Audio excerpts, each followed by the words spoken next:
Guys, andito tayo ngayon sa town. So, puntahan natin yung Sunken Garden. Nandun, lakadin lang. Nandito lang, malapit na ito lang sa side ng DNB Bank. So, ayan, pasukin na natin, guys. So, ito yung Sunken Garden. So, pasok tayo. So, open na siya sa public. So, ito yung town. So, ito na guys, ang sa loob. So, maganda dito pag hapon. Mainit. Lantarin lang. So, ayan guys. Maganda dito pag hapon or gabi. Kasi ngayong oras is 12:30 ng tanghali. Sobrang init. So, ayan. Mag-e-enjoy yung mga bata dito. Kaya mga taga Zamboanga City, dali nyo ng inyong mga bulilit. So, ayan. So, ang ganda niya guys. Bagong open lang to. Bagong open lang siya guys. Sa public. And wala siyang entrance. So, hindi magtagal meron na yan dito. Pag gabi siguro may kainan dito. Ayan. Pag gabi may kainan yan dyan. So, napakaganda. Ang mahangin. Dito yun sa sentro talaga ng pueblo, ng town. Malapit lang sa City Hall.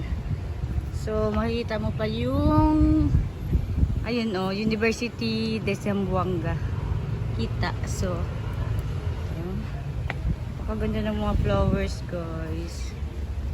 Ang ganda. Ayun. Ang ganda, guys.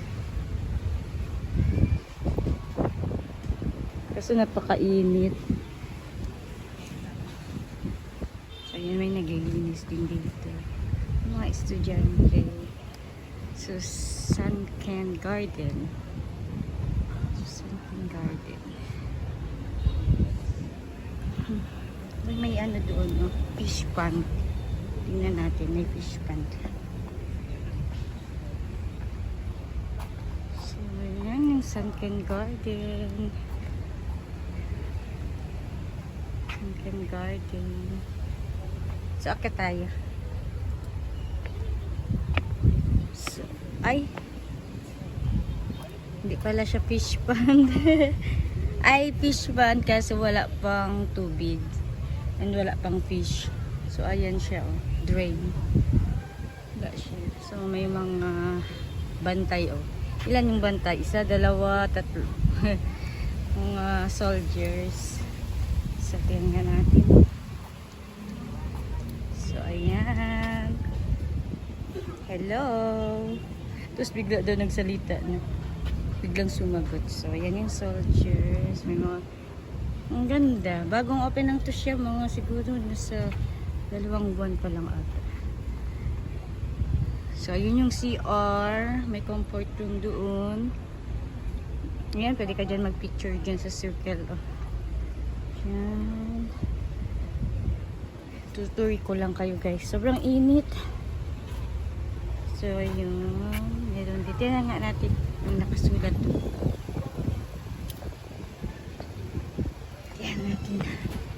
Ano nakasulat? Tuyo talagang damo guys. Tignan nyo. Tuyo talaga. Kulang sa dilig. So, yan yung soldier, yung bantay.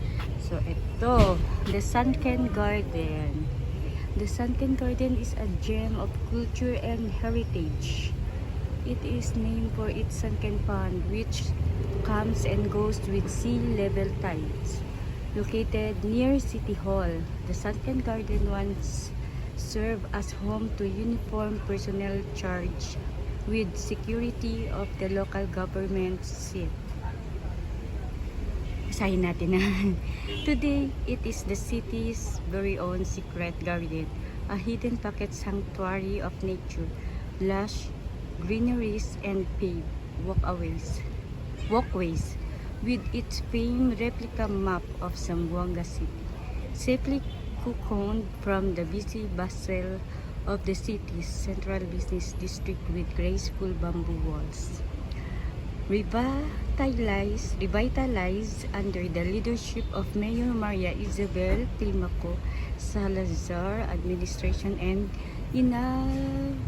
inaugurated under the administration of Mayor John M. Dalipi this 31 first day of December 2022.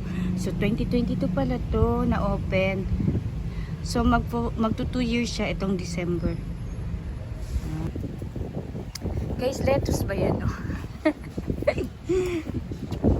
Parang lettuce. Ay, hindi. Water lily. Water lily pala, guys. Alam, may water doon. Tingnan natin. So, punta tayo doon, guys. So, ito natin ang lido ng tubig.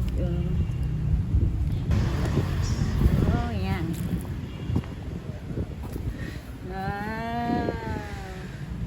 Ang lido ng tubig.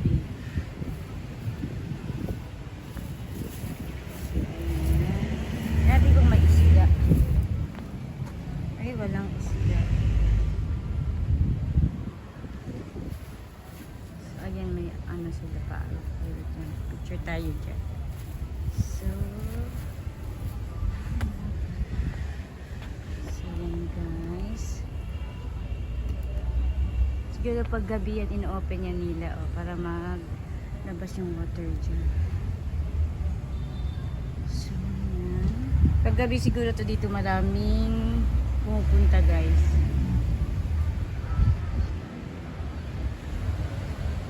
Dito lang yan sa city proper.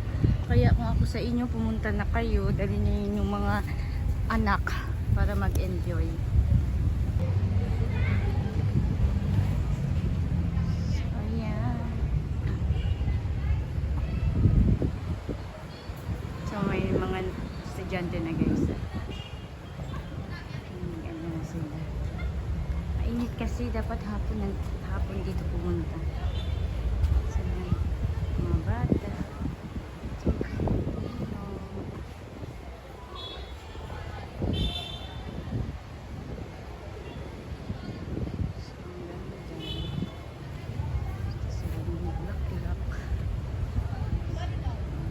Doon tayo sa bilog.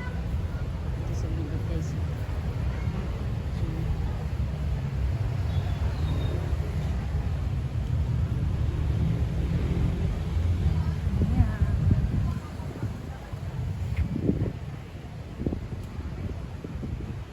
Ang ganda, ang mahangin.